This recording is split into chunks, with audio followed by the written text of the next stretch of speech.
Hello అండి, ఈరోజు recipe అయితే క్యారెట్ ఫ్రై కదా అని ఆయిల్ ఎక్కువ యూజ్ చేయము. 1 లేదా 2 స్పూన్ల ఆయిల్ యూజ్ చేసి క్యారెట్ కర్రీ ఎంతో టేస్టీగా హెల్తీగా ప్రిపేర్ చేసుకోవచ్చు.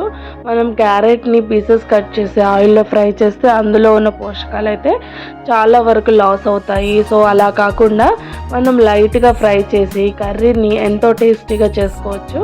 ప్రాసెస్లోకి వెళ్తే స్టవ్ ఆన్ చేసి కడాయి పెట్టుకొని అందులో 1 లేదా 2 స్పూన్ల వరకు ఆయిల్ కానీ నెయ్యి కానీ వేసుకోండి.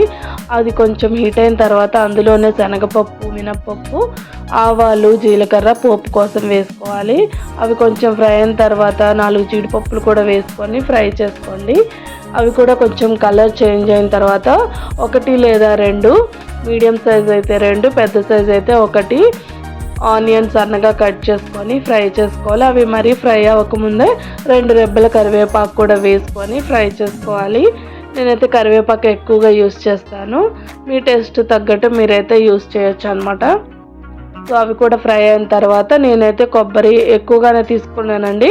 1 చిప్ప వరకు మనకి కొబ్బరి అయితే సరిపోతుంది. పచ్చి కొబ్బరి ఉంటే నేను పీసెస్ కట్ చేసి మిక్సీ జార్లో వేసేసాను. మీ దగ్గర ఎండు కొబ్బరి ఉంటే తురుముకొనైనా వేసుకోవచ్చు. బట్ ఇలా ఎక్కువసేపు ఫ్రై చేయనవసరం లేదు. నేనైతే పచ్చి కొబ్బరి వేసాను కాబట్టి లైట్గా ఫ్రై చేశాను. అది కొంచెం ఫ్రై అయిన తర్వాత 1 స్పూన్ అల్లం పేస్ట్, 1 స్పూను వెల్లుల్లి పేస్ట్ వేసాను. మీ దగ్గర అల్లం వెల్లుల్లి పేస్ట్ ఉంటే 1.5 స్పూన్ వరకు వేసుకోవచ్చు. అవి మొత్తం కొబ్బరికి పట్టేలాగా ఒకసారి మిక్స్ చేసుకోవాలి.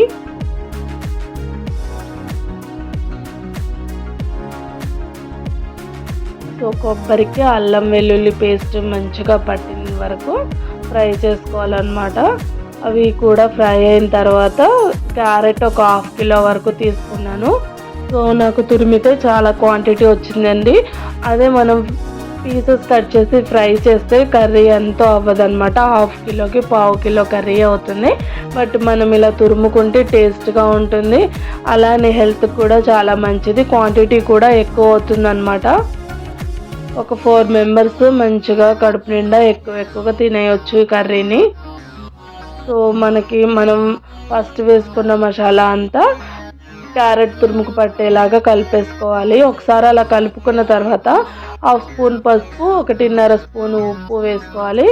ఉప్పు మీరు ఎక్కువ తినేవాళ్ళు అయితే మీ టేస్ట్ తగ్గట్టు మీరు వేసుకోండి. నేనైతే 1.5 స్పూన్ వరకు సాల్ట్ వేసి అవి మొత్తం మిక్స్ అయ్యేలాగా కలుపుకుంటున్నాను. ఒకసారి మొత్తం మిక్స్ అయిన తర్వాత మూత పెట్టుకొని 2 నుంచి 3 నిమిషాల వరకు కుక్ చేసుకోవాలి. సో ఎక్కువ టైం అవసరం లేదండి. 2 నుంచి 3 నిమిషాలు అయితే మనకి పర్ఫెక్ట్గా కుక్ అవుతుంది. సో మూత తీసి చూస్తే తెలుస్తుందండి, మంచి స్మెల్ అయితే వస్తుంది.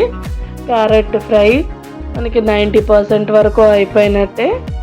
సో మనం వేయాల్సిన ఇంగ్రీడియంట్స్ అయితే అంతేనండి, చాలా సింపుల్. వేయాల్సినవన్నీ వేసాము. ఇంకా కారం ఒక్కటే మిగిలింది. కారం కూడా మీ టేస్ట్ తగ్గట్టు వేయండి. నేను సాల్ట్ ఎంత వేసానో కారం కూడా అంతే వేస్తున్నాను. క్యారెట్ కొంచెం స్వీట్గా ఉంటుంది కాబట్టి 1.5 స్పూన్ వరకు కారం కూడా వేసుకొని ఒకసారి మొత్తం మిక్స్ చేసుకోవాలి. నేను ఇక్కడ స్టెయిన్లెస్ స్టీల్ వాడాను. సో స్టీల్ వాడడం వల్ల నాకు కొంచెం అడగంటింది. నేను ఆయిల్ కూడా తక్కువ యూజ్ చేశాను కాబట్టి నాకు కొంచెం లైట్గా అడగంటింది అనమాట. మీరైతే మధ్య మధ్యలో తిప్పుకుంటూ ఉండండి. సో అలా ఒకసారి మిక్స్ చేసుకొని ఇంకొక నిమిషం కుక్ చేసుకుంటే సరిపోతుంది. మనకి క్యారెట్ కర్రీ అయితే ప్రిపేర్ అయిపోతుంది. అంతేనండి, చాలా సింపుల్ కదా. టేస్ట్ కూడా చాలా బాగుంటుందండి. మీ ఫ్రెండ్స్కి, ఫ్యామిలీకి తప్పకుండా షేర్ చేయండి. వీడియో నచ్చితే లైక్ చేయండి. మన ఛానల్ని సబ్స్క్రైబ్ చేయండి. Thanks for watching. బాయ్.